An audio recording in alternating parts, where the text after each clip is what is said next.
وہ مسائل یہ ہے، وہ وجہ جس پر میں آج بات کرنے کی آپ کو زحمت میں نے دی، بات سیدھی سی ہے کہ اگر آج فواد چودھری یہ کہے کہ ہمارے ایک فریق سے مذاکرات ہو رہے ہیں اور تیسرے فریق حکومت وقت کو بھی اس بیٹھک کا حصہ بننا چاہیے یا بن جانا چاہیے، تو پہلی بات تو یہ ہے کہ یہ جہادی بتائیں کہ کن کے خلاف جہاد کرنے کا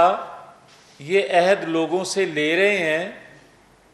اور انہیں کے ساتھ بٹھانے کے لیے ہمیں دعوت دے رہے ہیں۔ اس کی آئینی قانونی حیثیت کیا ہے اگر اس دعوت کو دیکھا جائے تو؟ مگر یہ ذہن میں رکھے عمران اور عمران کے فواد چودھری،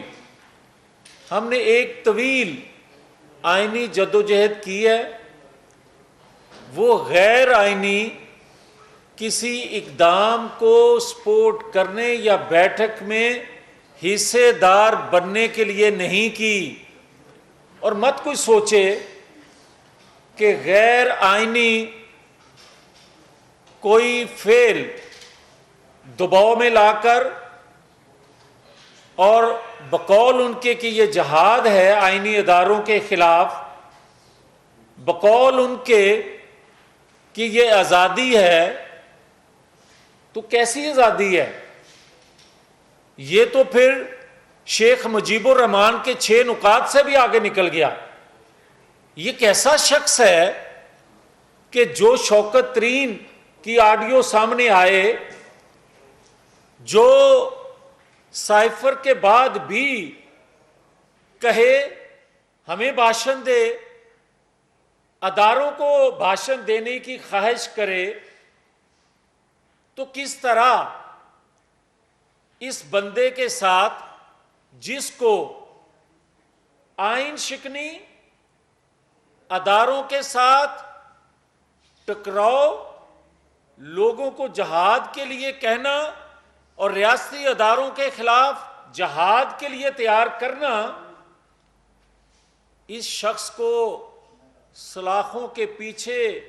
گرفتار ہو کے صرف نہیں بلکہ اس کو کوڑے لگنے چاہیے۔ جس شخص نے پاکستان کے انصاف سے، پاکستان کے اداروں سے، پاکستان کی سلامتی سے، پاکستان کی معیشت سے، آنے والی نسلوں کے لیے اور خاص طور پر مذہب اور سلامتی ملک کی کے حوالے سے جو باتیں کی ہیں وہ قوم بھول نہیں سکتی۔ اور اگر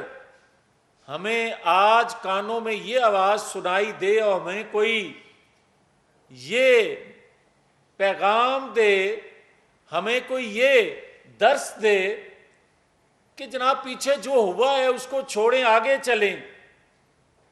تو نواز شریف نے 25 سال آئین قانون کی بالادستی کے لیے جو تکلیفیں جیلیں سہیں، وہ آئین قانون پر کمپرومائز کے لیے نہیں۔ ہم بے لاگ احتساب کی چکی میں بار بار پستے رہے،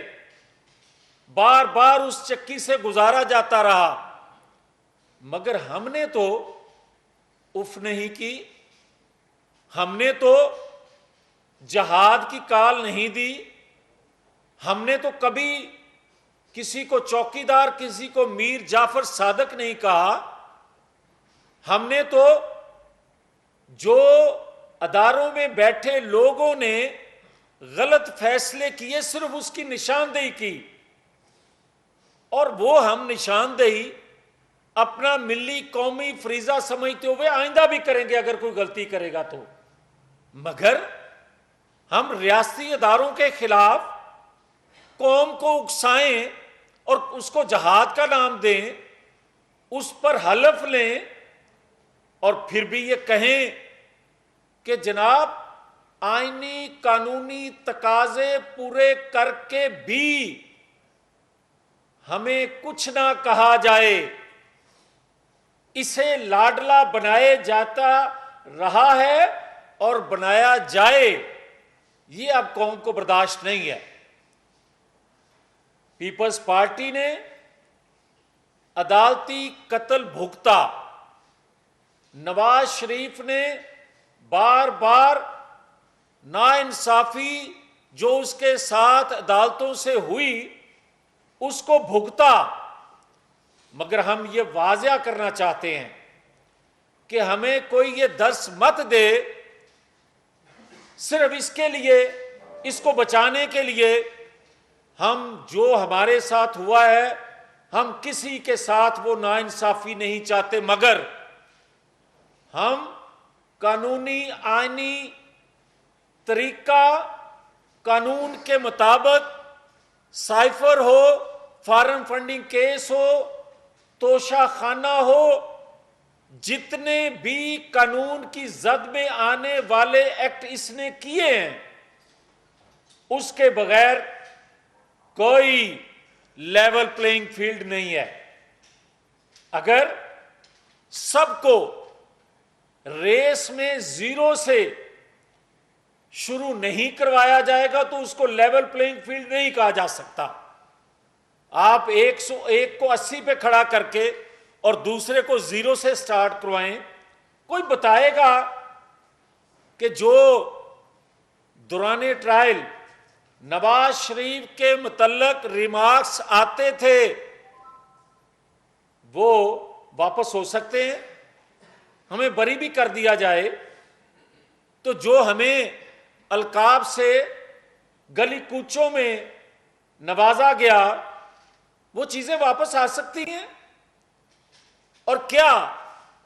اس نے جو کچھ آج تک کیا اور خاص طور پر 4 سالوں میں کیا ہے،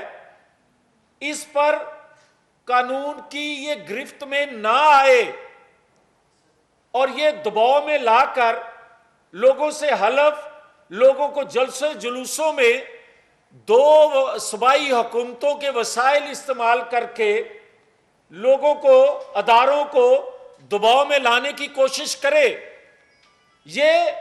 عدلیہ سے معافی مانگے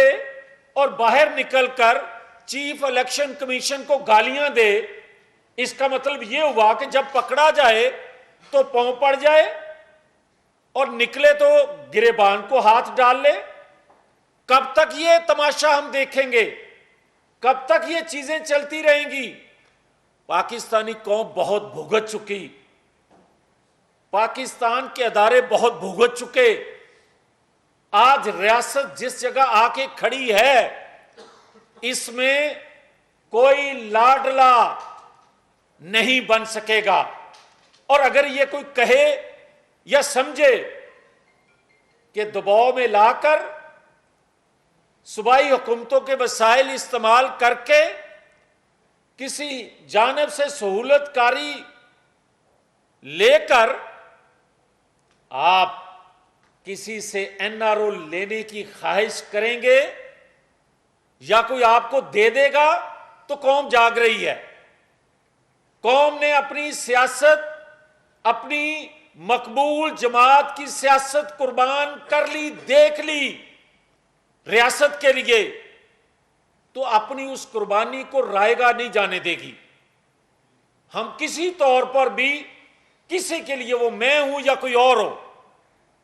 کوئی ڈھیل کا تصور نہیں کر سکتا، نہ کرنے دیں گے۔ اور یہ کیا طریقہ ہے کہ جو لاڈلا ہو وہ باہر اور جو ریاست کے لیے قربان ہو جائے وہ تا حیات نااہل ہو جائے یا پھانسی پہ لٹک جائے؟ اب بہت ہو چکا۔ اب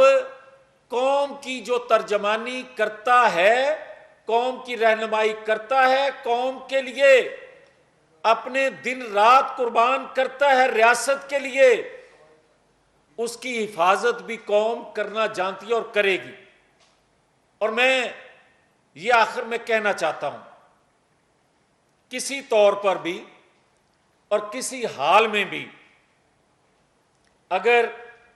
ہمیں کوئی یہ درس دینے کی کوشش کرے گا کہ جناب، اور یہ ایک جانب سے تاثر دیا جا رہا ہے کہ دیکھیں جی، ایک طرف عدالت سے عمران خان کو بھی معافی مل رہی ہے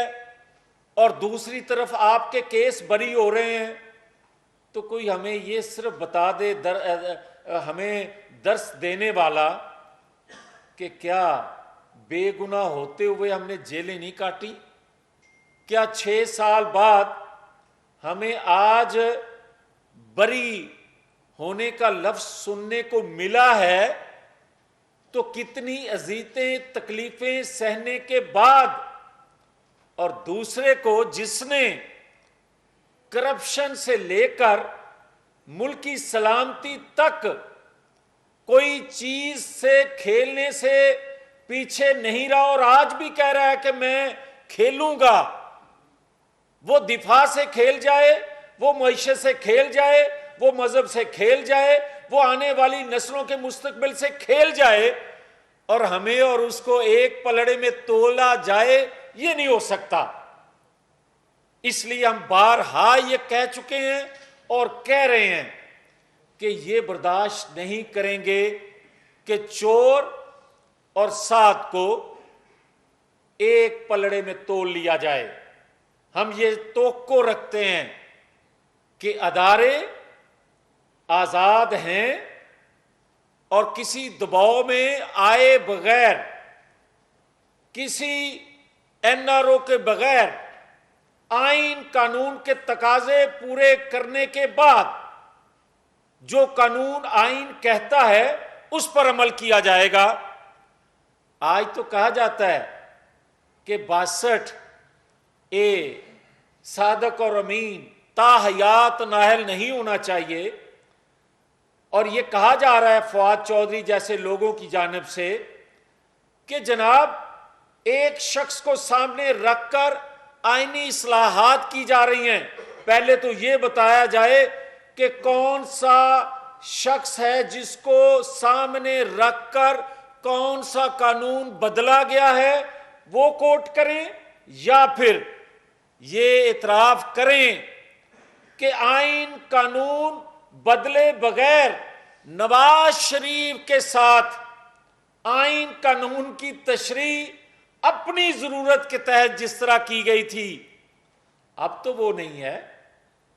اگر آج کوئی آئین قانون کی بدلنے کی بات کرتا ہے جو کہ بدلا نہیں، اس کے باوجود بھی شکر ادا کرو کہ آپ کے ساتھ تو وہ نہیں ہو رہا،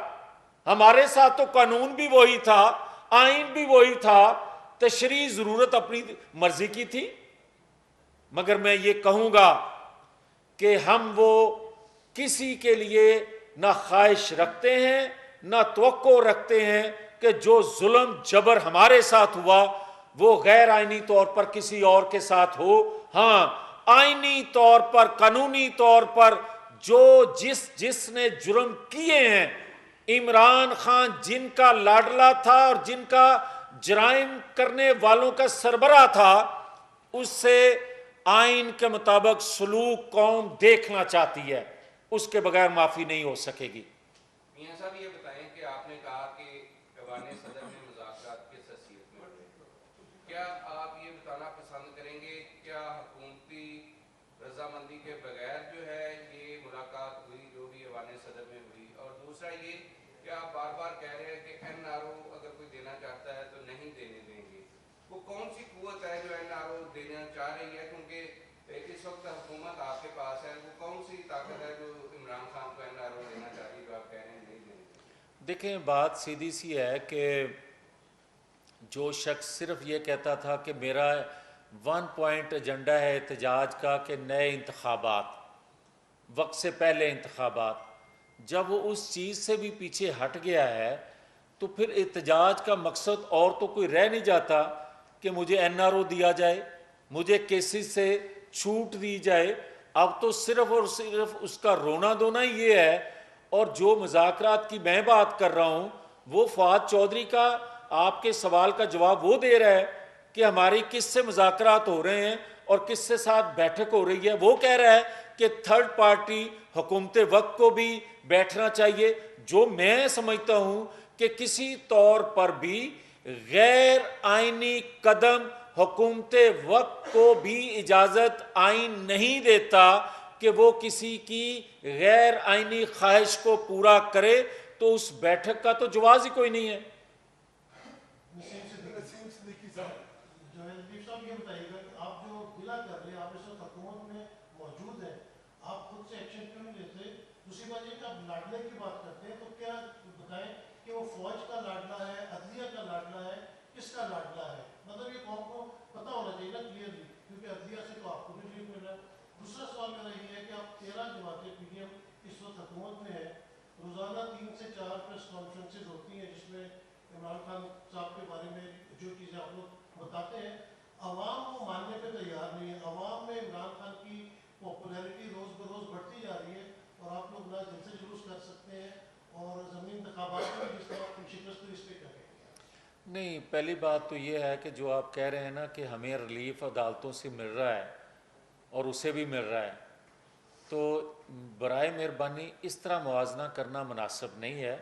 کیونکہ وہ عدالتوں کو دھمکیاں دیتا ہے اور اس پر اس کو معافی ملتی ہے. ہمیں 6 سال بعد جو غلط فیصلے ہوئے, جو جبر کے فیصلے ہوئے, ہمیں آج بری اگر کیا جا رہا ہے تو میرٹ پہ بری کیا جا رہا ہے, جس پر آج بھی ہم شکر ادا کرتے ہیں اللہ کا کہ ہمیں 6 سال بعد ہی صحیح ہمیں کم از کم انصاف ملا. اور جہاں تک آپ کا تعلق ہے کہ ہم مطالبہ کر رہے ہیں, ہم مطالبہ نہیں, ہم بتا رہے ہیں کہ جو غداری یہ کر رہا ہے اس کا تو ادارے نوٹس لیں, مگر ہم غداری کا مقدمہ بنانے کی بجائے جو اس نے کرپشن کی ہے, جو اس نے سائفر کے حوالے سے ملک کی سلامتی سے کھیلا ہے, جو شوکت ترین نے, جو قاسم سوری نے جو آئین توڑا ہے, آئین شکنی کی ہے, اس پر ہم مقدمہ بھی بنا رہے ہیں اور اس کو سلاخوں کے پیچھے آپ کو لے جاتا دکھائیں گے بھی, وجہ آئندہ کوئی ایسی حرکت کر نہ سکے. میاں صاحب آتا ہے ڈیلی بزنس لائن سے. کل عمران خان نے پشاور میں اپنے ورکروں سے حلف دیا کہ وہ لانگ مارچ میں اس کا ساتھ دیں گے اور کوئی پیچھے نہیں ہٹیں گے, جبکہ کے پی کے میں بھی اور پنجاب میں بھی آپ کی حکومت نہیں ہے, اور وہاں کی جو فورسز ہیں ان کو طلب کرنے کے لیے, لانگ مارچ کو روکنے کے لیے آپ نے کون سے ٹھوس اقدامات کیے ہیں؟ دیکھیں, پہلی بات تو یہ ہے کہ دونوں صوبوں کے جو انتظامی ڈھانچہ ہے وہ ریاست کا ملازم ہے. اگر ریاست کا حکم, ریاستی اداروں کا حکم کوئی نہیں مانے گا اور ایک سیاسی جماعت کا ایندھن بنے گا, سہولت کار بنے گا, تو وہ آئین سے انحراف کرے گا, اس کا آئین قانون کے مطابق ایکشن لیا جائے گا. اور اگر کسی کے ذہن میں یہ بات ہے کہ اس کے ساتھ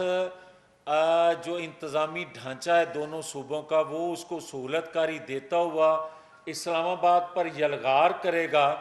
اور وہ اس میں کامیاب ہو جائے گا اور انتظامی مشینری یا انتظامی ڈھانچہ بلڈوز کر کے قبضہ کر لے گا,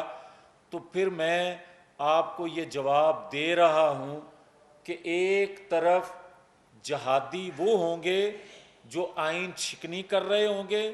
اور جہاد کب فرض ہوتا ہے یہ مجھے اور آپ کو زیادہ علم ہے, اور قوم کو بھی علم ہے, ریاستی اداروں کو بھی علم ہے. پھر اس کو روکنے کے لیے محب وطن لوگ جو ہیں ان کو ہم پھر کال ضرور دیں گے. پھر ریاست کو بچانے کے لیے جو ہم نے مصیبتیں سہی ہیں, سیاست کی قربانی دی ہے, پھر ریاست کی قربانی دینے کے لیے ہم تیار نہیں ہو سکتے. پھر مجھے یہ تو بتا دیں نا کہ وہ ریاست پر یلغار کرنے کے لیے لیا ہے نا, کس لیے وہ لیا ہے؟ اپنے آپ کو تحفظ دینے کے لیے لیا ہے یا جمہوریت کے لیے یا آئین کے تحفظ کے لیے لیا ہے؟ سر آج کل آڈیو لیکس کا دور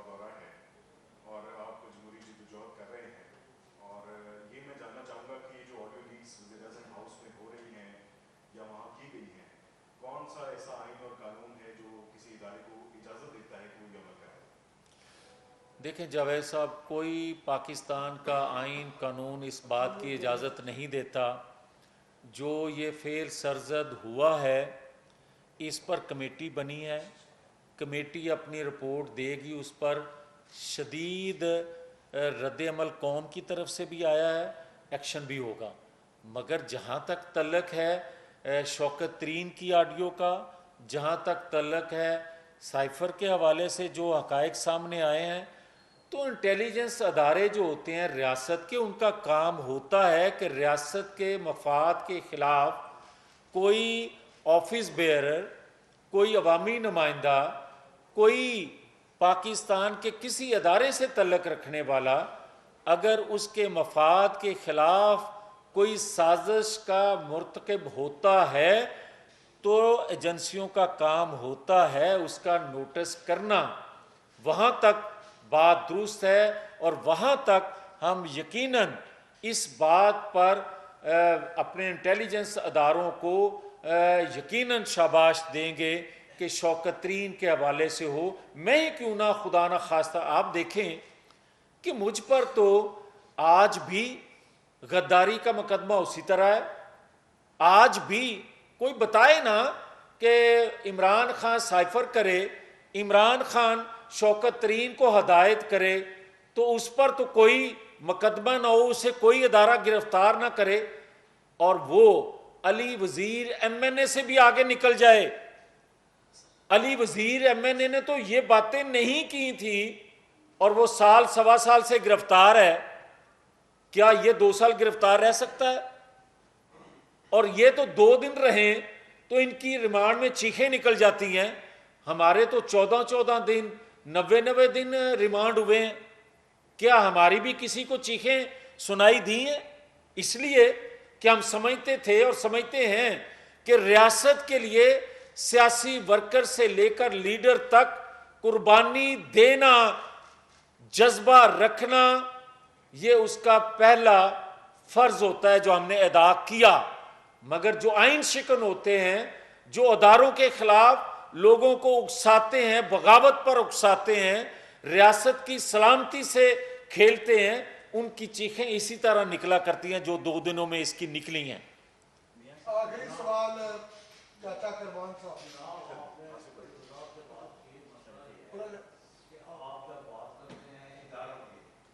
آپ ہی کہہ رہے ہیں کہ اداروں کے ساتھ عمران خان کا یہ سلوک ہے، وہ کل تک تو وہ اداروں کے خلاف بولتا رہا ہے، لیکن ادارے خاموش ہیں، آپ لوگ ان کی طرف ہیں اور عوام کی کوئی بات آپ نہیں کر رہے. جب بھی پریس کانفرنس کرتے ہیں عوام کی کوئی بات نہیں کر رہے. عوام پچھلی ہے مہنگائی میں اور بلوں میں. دیکھیں بات یہ ہے کہ جو آپ بات کر رہے ہیں عوام کی، تو یہ عوام کا ایشو ہے. آج جس حالت کو قوم ملک پہنچ چکا ہے، اگر آئین قانون کی بالادستی رہتی، آئین قانون کے مطابق حکومتیں چلنے دی جاتی اور تمام منتخب حکومتوں کے ساتھ ایک پیج پر تمام ادارے ہوتے، تو آج آپ ہم سب اس حالت کو نہ پہنچتے. یہ عوامی جدوجہد ہے اور عوام نے قربانیاں دی ہیں ان مقاصد کو حاصل کرنے کے لیے. آصف بشیر چودھری صاحب جیو سے. میاں صاحب، یہ جو سائیکل پہ ابھی کمیٹی بنی ہے اعلیٰ سطحی، آپ دیکھیں کہ پاکستان ایک ایٹمی ملک ہے، دنیا کی 7ویں ایٹمی طاقت ہے، اسلامی دنیا کی پہلی ایٹمی طاقت ہے، اور چیف ایگزیکٹو پاکستان کی اگر سرکاری رہائش گاہ یا اس کا دفتر بند ہوتا ہے اور کوئی ہیکر جو ہے اس کے وہ وہاں سے ہماری گفتگو سنتا ہے چیف ایگزیکٹو پاکستان کی، تو یہ تو بریچ ہے سیکورٹی کا بڑا سنگین. تو اب جو سائفر پہ کمیٹی میں جو لوگ آپ نے ڈالے تھے، یہ تو براہ راست رسپانسبل ہیں، ان کے تو ہیڈ رول ہونے چاہیے تھے. تو اب جو ذمہ دار ہیں چیف ایگزیکٹو پاکستان کی سیکورٹی کو انشور کرنے کے، اس کی سیفٹی کو انشور کرنے کے، اس کی پرائیویسی کو انشور کرنے کے، ان لوگوں کی جو کمیٹی بنائی گئی ہے وہ کیا اپنے خلاف کوئی ریکمنڈیشن دے گی؟ کیونکہ وہ تو خود رسپانسبل تھے وزیر اعظم کی گفتگو، چاہے اس وزیر اعظم ہاؤس میں کوئی بھی بیٹھا ہو، تو اس کی وہ تو خود ذمہ دار تھے، اس کو انشور کرتے کہ اس کی سیفٹی اور سیکورٹی جو ہے وہ قائم رہتی. دیکھیں آصف صاحب، جو ہیکر تھا یا بگ ہوا، جو انٹیلیجنس ادارے ہیں یقیناً وہی رپورٹ کرتے ہیں، اور جو ان کی اس کمیٹی کو چیئر کر رہا ہے وہ ایک سویلین ہے، وہ تو ان کے ساتھ کوئی غلطی اس کی تو نہیں ہوگی. یقیناً جو چیئر ہے وہ انفارمیشن کے بعد ہی کسی فیصلے پہ پہنچے گی، اور وہ جو فیصلہ کرے گی اس پر حکومت جو ہے منون عمل بھی کرے گی، اور اگر اس میں کوئی ذمہ دار نکلا تو اس کو بھی عمران خان سمیت سخت ترین پاکستان کے قانون کا سامنا کرنا پڑے گا. Thank you sir. Thank you.